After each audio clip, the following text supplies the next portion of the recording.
I welcome each one of you for our Bible study. This is on prophecy.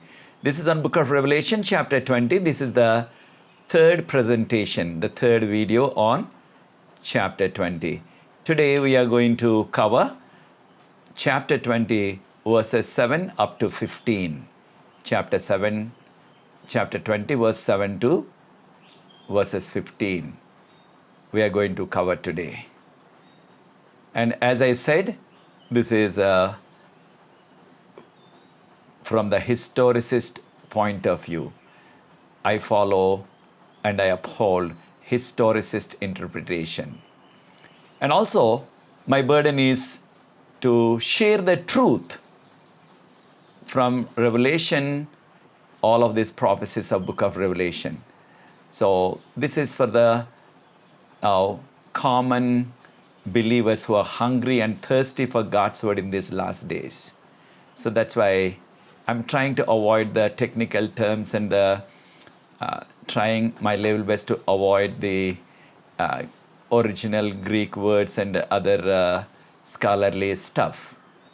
But surely this is for our spiritual edification. Let's pray before we begin. Loving Father, we want to thank you so much for your blessing on us.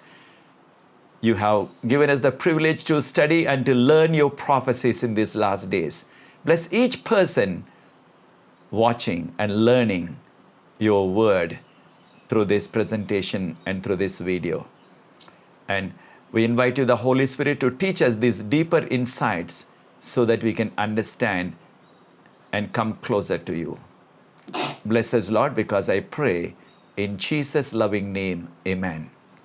My brothers and sisters, in second video, the first video we covered, or the first presentation, Revelation 20, chapter 20, verses 1, 2, and 3, about Satan bound for 1,000 years with a chain in the bottomless pit. And the angel put a seal so that he deceives no one, no more. He cannot deceive anymore. So there is a seal and he's bound. So then we discussed all of those details. You can watch that first presentation on this chapter, first video on chapter 20. You can get all of those details. Second one, we covered from verses 4 to 6, 4, 5, and 6, where we talked about the judgment. Now, judgment given by the saints, or in the judgment in heaven, not on earth, in heaven, in which redeemed people or the saved people take part in the judgment of all the wicked people, as well as Satan and his evil angels. We refer to that from 1 Corinthians chapter 6, verse 2 and 3. Don't you know that we will judge the world? Don't we know that we will judge the angels, that is fallen angels, definitely. So they judge for 1,000 years. This is going to be in heaven. So then we also briefly looked at 3 resurrections. The first resurrection, at the resurrection of Christ, many Old Testament saints resurrected. They were taken to heaven. Out of them, so many were taken. Out of them, God has chosen 24 as the elders, which we read in Revelation chapter 4. Then the second resurrection, when we talk about resurrection, of course, we are talking about a number of people. Otherwise, even Jesus resurrected Lazarus. We are not counting those individual resurrections. We are counting many people resurrecting. So at second coming, all the believers of all ages, whoever is now remaining now in the graves, they are going to be resurrected. Part of that one, as we said, there is a special resurrection, just maybe a short while, maybe a few hours before the actual resurrection of all the saints. There will be a special resurrection, which we referred in Daniel chapter 12, verse 2. Daniel chapter 12, verse 2. And also in Revelation chapter 14, verse 13. Revelation 14, 13. Chapter 14, verse 13, which says, "Blessed are the dead from henceforth." Surely that is the second resurrection. This is going to be at second coming.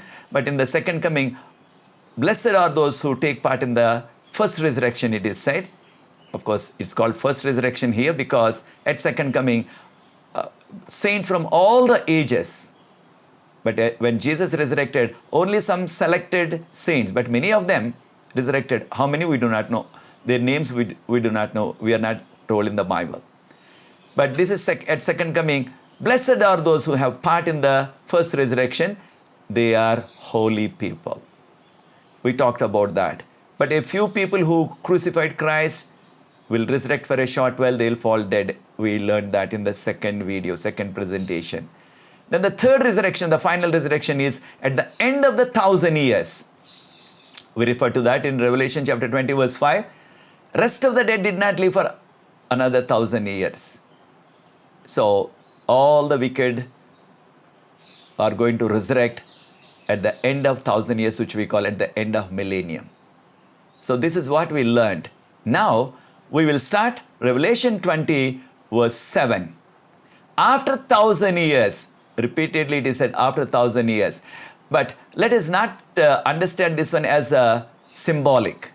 Not at all. If you take it symbolic, 1 day is equal to 1 year, it will run into now millions of years. Not that way. It should be taken real and literal, because after the second coming, there is no more symbolic messages. This is all direct. So that's why 1,000 years. After 1,000 years, Satan will be freed. Satan will be loosed for a little season or little while. Now, we do not know how much is that little season. Is it for few days, few weeks, few months? We do not know. But definitely there is a little time after the 1,000 years. Satan is going to be freed. From where? From that now prison, so to speak, because he was bound for 1,000 years with a chain of, that chain we referred to or we understood as a series of situations or a series of events. So it's only not literal or real chain, a series of events now binding Satan to this earth, because he is sealed, he is bound, he cannot go to any other part of the world, any other world to deceive anyone, because there is not going to be anybody on this earth, everybody is going to be dead. So that's why Satan feels as though he is bound. But now he is going to be freed from that. Along with Satan, John also saw Revelation chapter 20 verse 8. And he says, I saw now the people, they look like the sand of the sea all over the world, all over the earth. They're going to be like the sand of the sea. Where did they come from? Surely they're going to be resurrected. This is what at the end of the 1,000 years, at the end of the millennium, all the wicked would resurrect. All the wicked are going to be resurrected. Surely this is referred to in Revelation chapter 20. Revelation chapter 20 verse 13, saying, the sea gave up all the dead which are in it. I know there are many people who drowned and nobody could find their bodies. There were many times.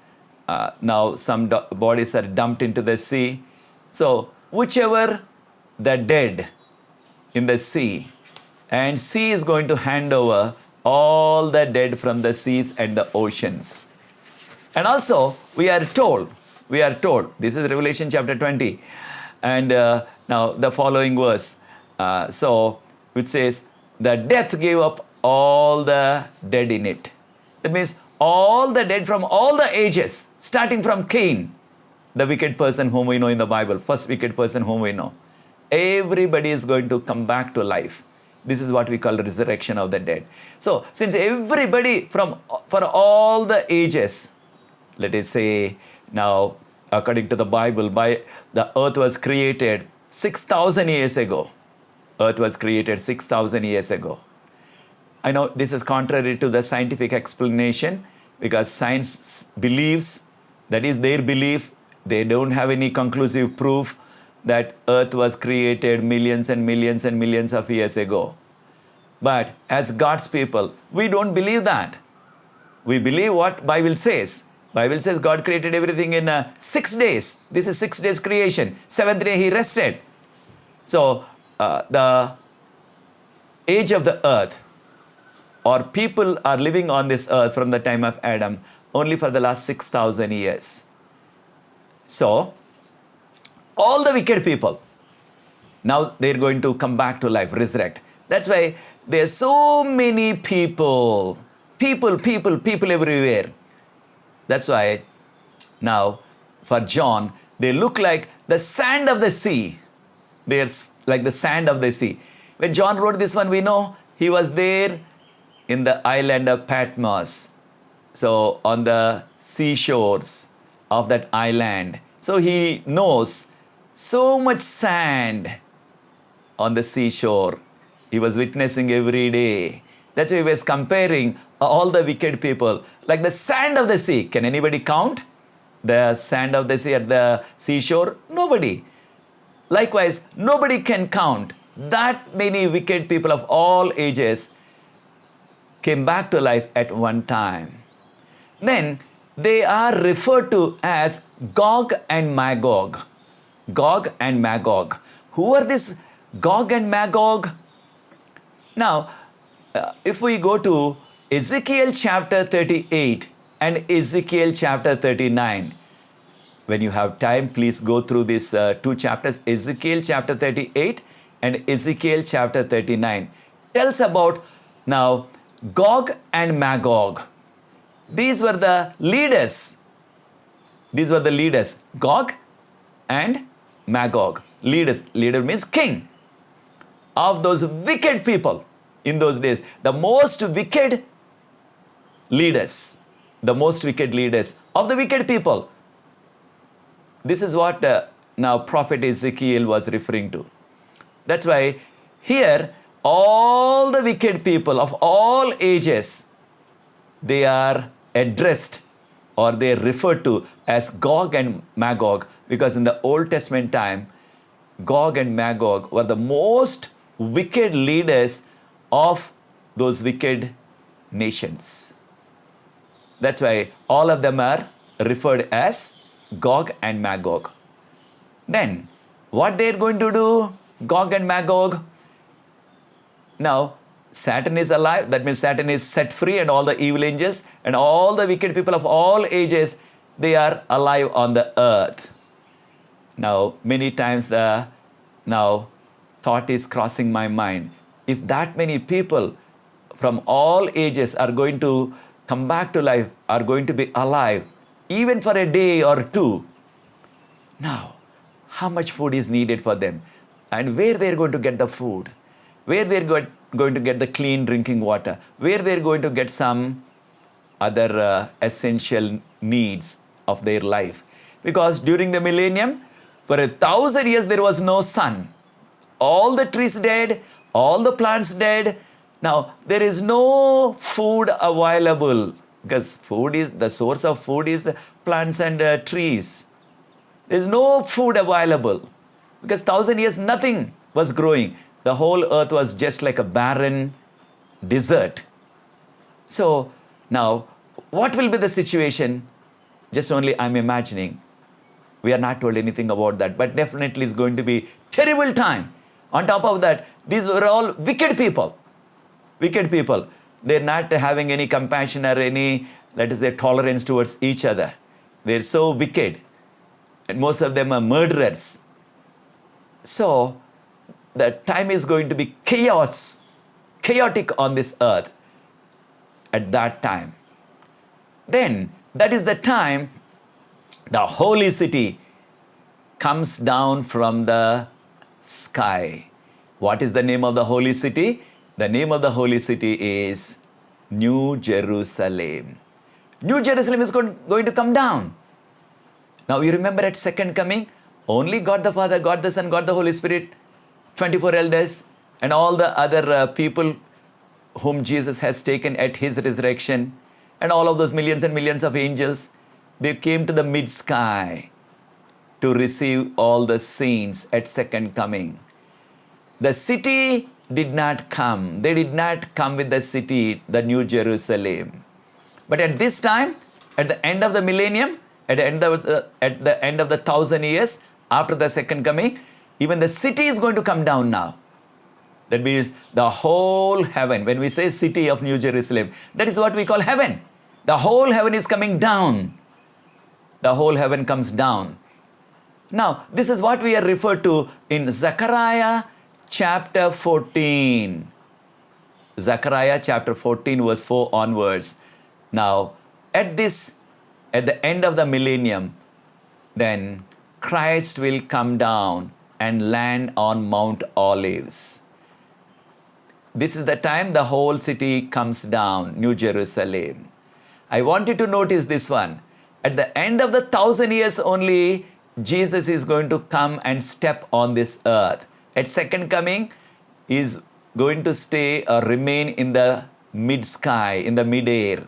That's why 1 Thessalonians chapter 4, verse 17 and 18, we are told, we will meet the Lord in the air. We will meet the Lord in the air.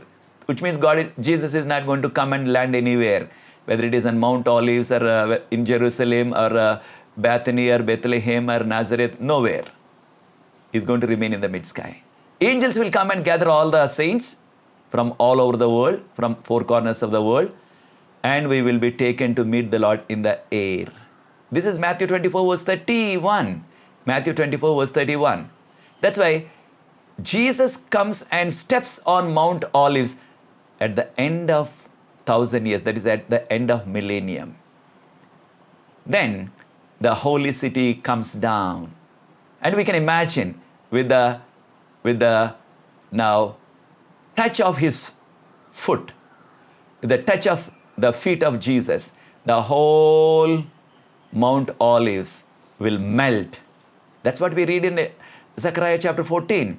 The whole area is going to be purified because now he is coming as King of Kings and Lord of Lords in his full divinity.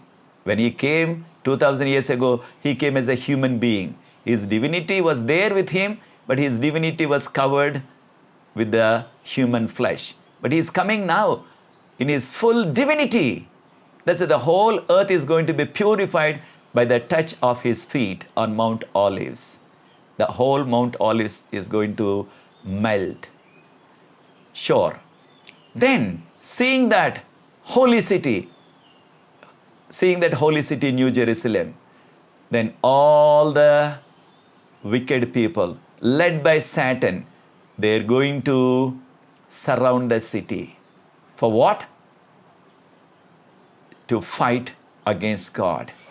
To fight, and possibly they must be thinking, we have more people outside, because all the wicked people of all ages, they look like the sand of the sea. Then we can also imagine all the outstanding military captains, all the outstanding kings. Let it be Alexander the Great or Hitler or Napoleon. You name some of these outstanding kings who never lost a battle. And they're all on the side of Satan, possibly. They're all on the side of Satan. So Satan thinks, I have more military power. I have more military power. I can also imagine, and some of these outstanding scientists who designed or who made nuclear bombs and very, very dangerous, what we can call weapons of mass destruction. Weapons of mass destruction. With one bomb, they can eliminate the whole area. And some of those outstanding brains for destruction, not for helping the humanity. Surely Satan must be thinking, is going to think, they're all on my side. I'm going to win. That's what, again, this is the last deception, because Satan goes out, Revelation chapter 20, verse 7 and 8, to deceive everyone all over the world. Of course, they're all his agents, they're all deceived, and they are left out now because they're lost forever. But still Satan is trying his last now deception to now gather them together, to now encourage them, to inspire them. Let us give a fight. Then we can also understand he must be pointing out to those people. He must be pointing out to those people inside the city. Inside the city who are there, saved people. Comparing the saved people and the people who are outside, those people who are lost. The people who are lost are just like a sand of the sea. But those who are inside, comparatively, only few saved people. So surely they must be thinking, we can win. Let's go and attack. Let's go and now fight and now take over that city. Surely Satan's strategy is always fighting, war, killing, and grabbing power by force or by deception. That's what Satan did. He took the power of Satan took the power of Adam, who was supposed to be the king ruling the whole planet, because God appointed Adam to rule this world in his behalf as his agent, as his now vice regent. But now Satan deceived him and Adam lost the power. Satan took the power. Satan became the king of this world. So Satan always, through deception, want to grab the power. That's why he's trying his last, so to speak, now last deception, last now event to gather all the wicked people to attack the holy city. Now, can the wicked win against God and his forces? Do they have that much power? Not at all. In the Old Testament, we have two outstanding examples. That is, now in the time of Gideon. You can read that in Judges chapter 6 and 7.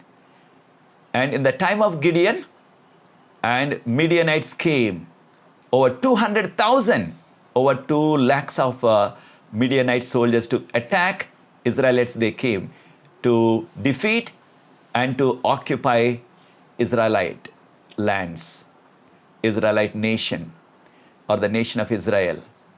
But at that time, now there were so many people who came to fight because that was mandatory. Everybody must come between the ages of 20 and 60. But so many came, but God said, this is too much, too many people. I don't want this many. You can read that in Judges chapter 7 verse 3. And Gideon said, whoever is frightened of the war, you can go home. No need to be here. Surely 22,000 went back. Almost everybody went back. Only few people remaining. And now another 10,000 remaining. God said, no, that is also too much. I don't need this many people. Let them put to a test to drink the water. And the people who drank the water properly, only 300, we know that. God said, that is enough. And God said, you can fight with these people, 300. You go, I'll give you victory. And God said, don't take any weapon. Take only a small horn, ram's horn. That is a trumpet, ram's horn trumpet. And also a small pot, a mud pot, and a small candle in it. That's all. No knife, no sword, nothing. You go. And they went, obeying God. Surely God turned each one against his neighbor that midnight among the Midianites. They killed each other. You can read the whole story, whole account in Judges chapter 7, verses 22 onwards. Judges chapter 7, verse 20 onwards and 22 on. So all the enemies, they kill each other. They kill themselves. The 300, those men who went with Gideon, they need not to do anything. Just they were standing and watching how God now eliminated the enemies. This is what is the victory. So, can the wicked fight against God? Not at all.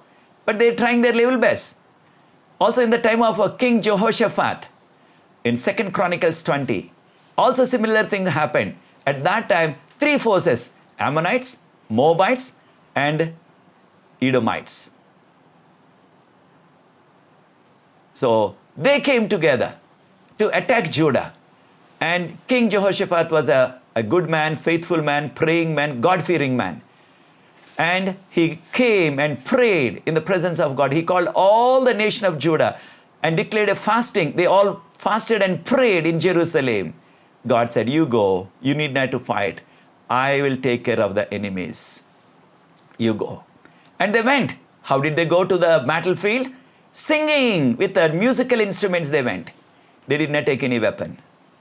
When they went there, miracle of all miracles. All the wicked people, we did not know what happened.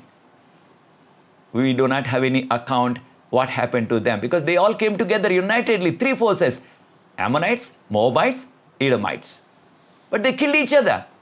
And now it took few days for the Israelites and all the Jewish people to just strip off their valuables like gold and silver in the form of their rings and necklaces, whatever they had, or bracelets. And Bible tells us that people carried more than they could. Each person carried more than they could, gold and precious stones from those dead bodies. And they came to Jerusalem. They gave thanks unto the Lord. They gave tithe and offering to God out of that. Miraculous. They did not even fight. God fought on their behalf. Surely the last battle, this is what we call Armageddon. What is Armageddon? Now, the two Hebrew words, Har means mountain. Second word is Megiddon. That means the valley of Megiddo. Valley of Megiddo. In reality, in Israel anywhere, there is no mountain called Armageddon. There is no mountain. And Armageddon, that the valley of Megiddo, and nearby is that famous mountain, Mount Carmel, where God gave victory to prophet Elijah. Other than that, there is no mountain named Armageddon. No. But what happened? It is in this valley, Armageddon, that Gideon and his 300 men had victory over 2 lakhs of Midianite soldiers. God fought on their behalf. So that's why this is the final stage of Armageddon. Armageddon is between good and bad, good and evil, between God and Satan, between God and his forces and Satan and his forces. This is what is Armageddon. Now you remember, we read that one in the 6th plague in Revelation chapter 16, verse 16 onwards, saying that now the Armageddon. Now the first phase or first stage of Armageddon is at second coming. You remember symbolically, Christ was sitting on the white horse, wearing white dress. There is a vesture, there is a shawl like on his shoulder, dipped in the blood like red color. And it is written on his thigh as well as on his vesture, King of Kings and Lord of Lords. It is written on his thigh, the word of God. That is Jesus. And followed him the heavenly hosts or heavenly army, also on the white horses. They followed. That is the first stage.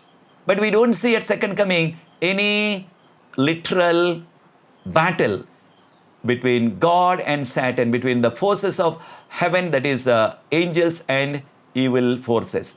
We don't see literal one. But definitely that is a spiritual battle. But here, that is at the beginning of, like at second coming, the first stage or first phase of Armageddon. And Jesus had the victory. That's why all the people of God, they had the victory. That's why they are taken in victory in life. That means they resurrected. Those who are dead, they will be taken to heaven. That is the first phase of Armageddon at his second coming. And the final phase or the second phase of Armageddon is at the end of the millennium. It is this time when all the evil forces led by Satan are going to surround the city of New Jerusalem, which just landed on Mount Olives and the surrounding places. Then, we are told in the book Great Controversy, the last chapter, that Jesus on the throne, and his throne rises up into the air. He's seated on the throne, just the throne is hanging in the air. And the throne goes above the height of the walls of New Jerusalem. Because New Jerusalem wall is going to be 144 cubits. That is something like about maybe 71, 72 meters like. Above that. Then all the people who are outside, that means Satan and all the wicked people and the evil forces outside the city. People who are inside, the saved people and the angels. Both can see because he is in the air, on the throne. And he is going to show a panoramic picture of all the major events what happened from the beginning. The day God created angels, the day God created Lucifer, the day God created other worlds, the day God created this world, the day God created Adam and Eve. All the events one by one. Then how Adam and Eve fell into sin, how flood took place, and all the events, how God delivered Israelites from Egypt, how Jesus was born, crucified, resurrected. All of those events, everyone can see. Oh, which means I can imagine the day will come. Let us say it is into 1990s and 2000. I know 2000, like first part of 2000, like up to 10 years, 20 years. Now 2020. Let us say a few more years down the line. Then we can see all of us. You can see yourself, I can see myself, all of us can see ourselves. How we have lived on this earth. How God has given opportunities after opportunities to come to Him to be saved. How we have utilized those opportunities come to Him, or how we misuse those opportunities and went far away from Him. Everything will be shown like a video, like a movie, all the events. By seeing everything, we are told that every knee shall bow outside Satan and all the wicked people. They're outside the city. They will kneel down also. Then inside, all the saved people and all the angels, everybody will kneel down. And every knee shall bow and every tongue shall confess. These words recorded in Philippians chapter 2, verse 10 and 11. Philippians chapter 2, verse 10 and 11. It's going to be fulfilled. These words are going to be fulfilled. Every knee shall bow at His name. Every tongue shall confess. Confessing what? Surely Lucifer might say, God, you have created me. You have given me the greatest privilege to be anointed cherub in your heavenly sanctuary. I was there for a long time because you could see everything from the beginning till the end. How I rebelled. How I went far away from you. Surely Satan will remember. That's why even Satan will kneel down and confess. God, whatever you have done is good, just and right. I have misused those opportunities. I went away from you. I rebelled against you, he might say. Same thing, all the other people, whoever misused those opportunities, because God has given them more than one opportunity to come closer to Him, to know Him, to repent. But everything will be just shown like a video. They can remember everything as a fresh happening in front of their eyes. Everybody will confess, saying, God, nothing wrong with you. You gave me opportunity. You gave me the now opportunity after opportunity to know you, to come closer to you, to repent and to change, to take baptism, to live according to your words and commandments. But I have misused. And I can imagine also people who are inside the city, let us say like King David, oh God, I am not worthy to be here. I have done so many terrible things. Committed adultery, murdered, so many things I did. I'm not worthy, but you have washed me in your blood. You have forgiven my sin because I have confessed my sin. That's why it's because of your grace I'm here. Maybe I can imagine Mary Magdalene or Rahab, the harlot in the Old Testament. They would say, oh God, we lived a very, very wicked life, terrible life, very loose life, committed adultery, lived as prostitutes. But because of your grace, we came to know you and you have saved us. And because of that, we are here. Thank you, Jesus. So every knee shall bow, every tongue shall confess. Then we are told in Great Controversy, the last chapter, after a moment of everybody kneeling down, confessing, including Lucifer, he would say, rise up. What you are doing? Why are you kneeling down? See the city which is inside? They can see through the gates. 12 gates are there for New Jerusalem city. See the things. There are so many miraculous things, comfortable things. There are so many luxuries, so many wonders there in the city. People inside the city are only few. We have more people, more outstanding military persons and kings and captains who never lost a battle. They're on our side. Let's go. Break the gates. Get inside. And we will eliminate all of them. That is the command of Lucifer. Then only a moment ago they were all kneeling down and confessing. Again, they stand up to break the gates of New Jerusalem city. See? Because they did not repent. Of course, repenting at that point is no use, but that is the wavering mind, wicked mind. Then, while they're about to break the gates, we are told in Great Controversy, and also Revelation 20 verse 9, God is going to send fire like rain. Fire like rain. Everyone is going to be consumed in the fire. They will be burnt. They will be burnt. This is what we read. Surely, how much fire? How much is going to be the heat? 2 Peter chapter 3 verse 10. 2 Peter chapter 3 verse 10. Everything will melt. Everything will melt with a fervent heat, which means so much of heat. If everything on this earth is going to melt, all the buildings, all the bridges, all the metals and all the, let us say, vehicles and because most of the vehicles and our buildings and their pillars, they made these days with iron bars. And most of the bridges are made out of much of iron and steel. Everything will melt. How much heat is needed to melt the metals also? Everything will melt. It will come to liquid state. Just before God created, let there be light, everything was liquid form. Everything was liquid. That will come to that state. The whole earth will burn and melt. So then who is going to also melt along with them? Surely, now you remember Sodom and Gomorrah. They were burnt. And now who's going to burn? And surely now the beast and the false prophet.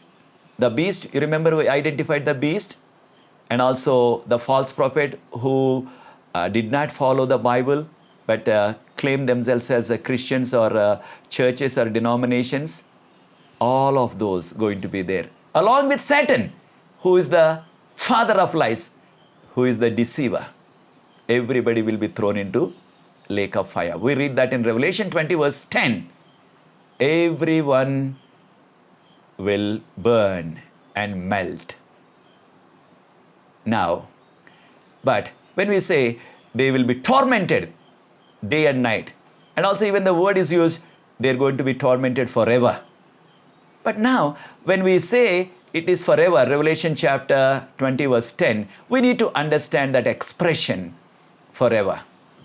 Because when God destroyed Sodom and Gomorrah, Jude chapter 1 verse 7, because of their adultery and now because of their fornication, because of their now homosexuality, God burnt those cities. But God used the expression, He used now, what is that?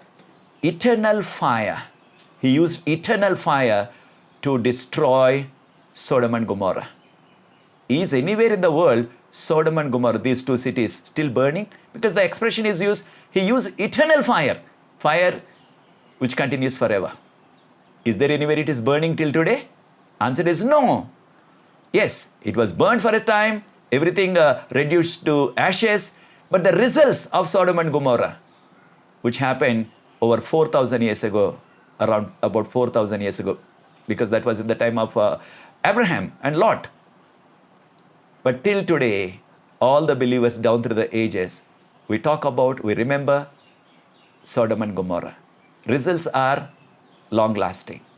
Not that fire is continuing. Same thing with the Jerusalem city. When Jerusalem city is going to be destroyed, God warned through Jeremiah chapter 17, verse 27, if you don't keep the Sabbath properly, if you are carrying any load on Sabbath, if you are breaking the Sabbath, I will bring fire. I will cause fire.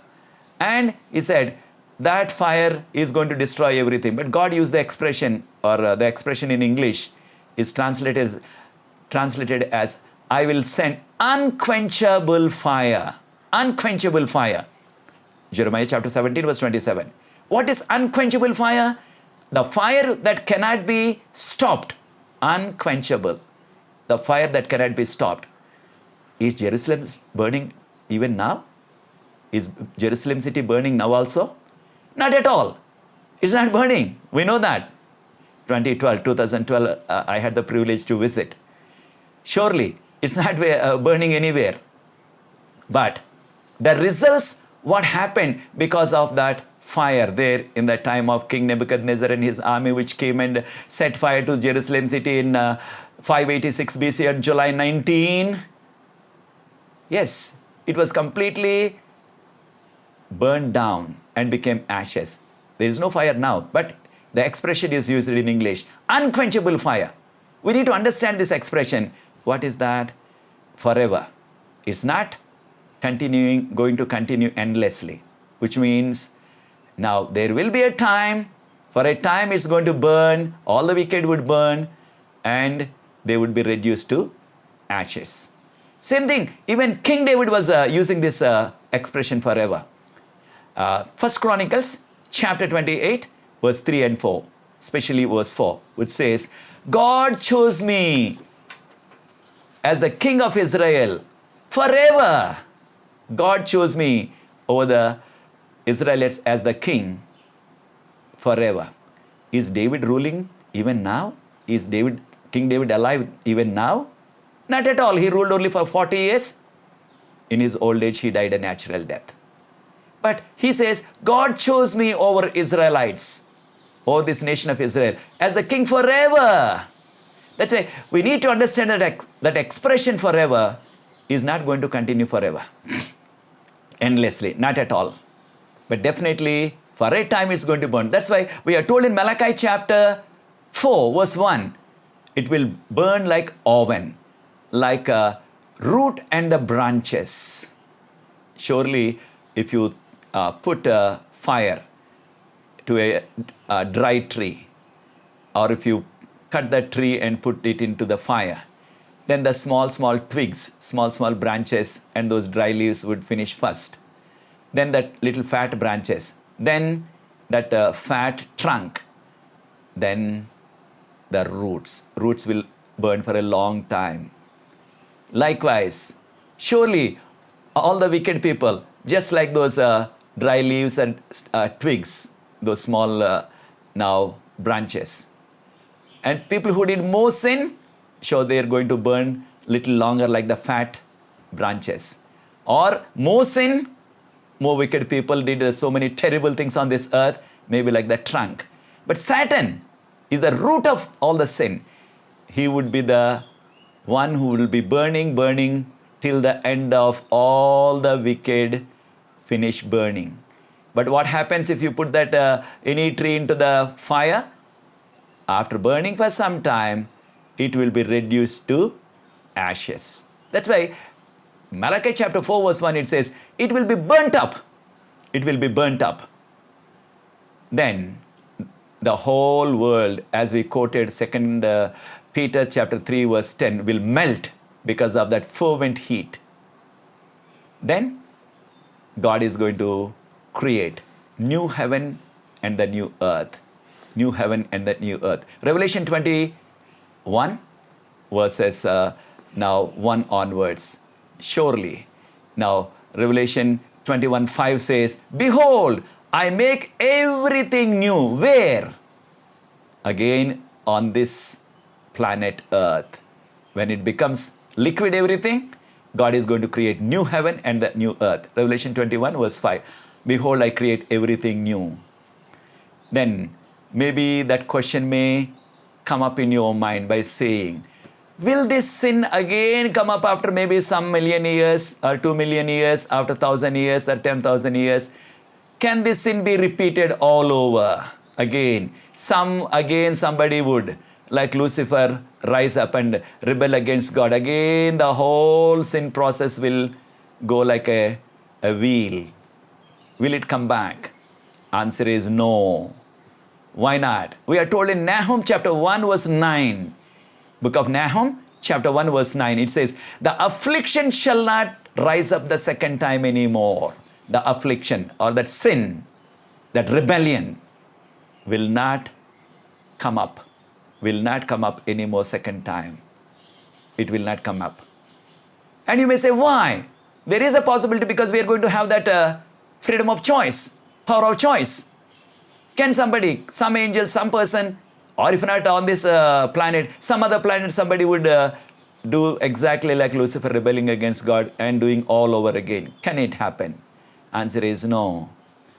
You see the example of small children when they're few months old, when they see some birthday program and when they light the candle, oh, they're so curious, crawling close to that candle to touch it because they don't know what is the fire, how fire can damage their hand or finger.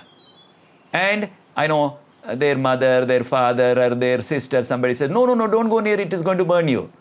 And no matter what you say, if not that day, some other day, because child is so curious, that boy or that girl, small boy, small girl, then what happens? Then they will crawl closer and try to touch it. Then what will happen? When that boy or girl touches, and surely that girl or boy gets hurt, burned, that finger, and cries. Then, after that event is over, after that the boy or girl is healed, and you try to tell that boy or girl and say, I'll give you this many chocolates, I'll give you this much ice cream, and touch this candle. You tell anything in the world, that boy or girl after experiencing would not go near to touch that candle, like lighted candle, that fire anymore. Why? Experience. That's why sin would not come back anymore. All the wicked will be eliminated, including Lucifer. Including Lucifer. Lastly, to finish, Revelation chapter 20, verses 11 to 15, we are told that the earth and the sky fled away from the face of the one who sat on the white throne, that is God. Then, verse 12, Revelation 20:12, everybody judged from the heavenly books according to their deeds. This is a kind of an answer, kind of a summary. How did God decide to eliminate all of them in the fire, or by that fire, which we call hellfire? Why did God do it? God did not do like a dictator just by a decision. Sometimes we call arbitrary decision. Arbitrary decision. That means without any judgment, without any information, without any investigation, somebody takes a decision. God is not going to do that. That's why Revelation chapter 20 verse 4, they sat on the thrones and they have the power to judge. But how did they judge? On what basis they judged? Everything what is recorded in the heavenly books. From our birth up to our death, what all we are doing, good as well as bad, is recorded in the heavenly books. That's why Revelation 20:12 says, the books are open, everybody is judged according to their deeds. And those names which are not recorded in the book of life, they are cast into the fire, where Satan and the beast and the false prophet are going to be. False prophet is referring to Christians who do not follow the Bible. Beast referring to that last religious government, papal government in the end time, supported by USA. Then dragon is Satan. Surely, all of them will be eliminated. God is going to create new heaven and the new earth. God's people will be there forever and ever, which means ceaseless ages of eternity. Like angels, they're going to be with God. We will see those marvelous, wonderful events and the information about heaven and new earth in Revelation chapter 21 and 22 in the next presentations. God be with each one of us so that we can understand this information. We can understand these events recorded in this Revelation 20. They're not yet happened, going to take place 1,000 years after the second coming. They're going to happen. So may the Lord bless us to make a necessary preparation so that we should not be consumed in that fire, what we call hellfire. Rather, God wants us to confess our sin, come to Him and be saved and be in His kingdom throughout the eternity. Throughout the eternity. Do you want to be with God and enjoy the eternity, which has many marvelous things prepared for us? If it is your decision, give your life to Jesus. If you have not yet made a necessary preparation, make it today. Even if you are not yet baptized, take baptism in the name of Jesus in the water, immersion baptism. Keep His commandments. Follow the light of the Bible. Jesus is coming soon. That's why terrible things are happening around us in the world. Jesus is coming to take us. May the Lord bless us to be ready for His second coming so that we can go home to be with Him forever. Let's conclude our study by prayer. Loving Father, we want to thank You for amazing events which You have revealed to each one of us in Your word. Bless us so that we'll be prepared to go home with You. Till that day, You come back, give us Your strength and Your grace so that we may live life worthy. We may live life which will bring glory and honor to You in these last days. Sustain us with Your grace and with Your love.